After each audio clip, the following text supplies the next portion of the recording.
Bismillah ar-Rahman Rahim.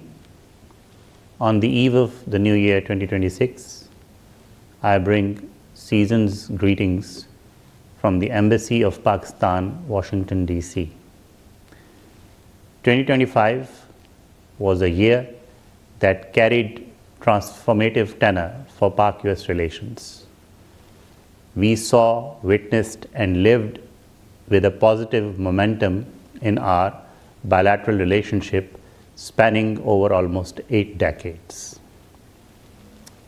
Not only that we continued with our cooperation in the existing domains of counterterrorism, health, education, etc., but we identified new areas of transforming our long-standing relationship into a strategic long-term partnership entrenched in economic ties.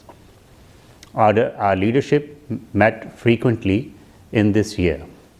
In the new year, 2026, this identity of views with regard to good relations, strategic relations between two densely populated mega countries of today and tomorrow, Pakistan and United States, need to be translated into people-to-people level.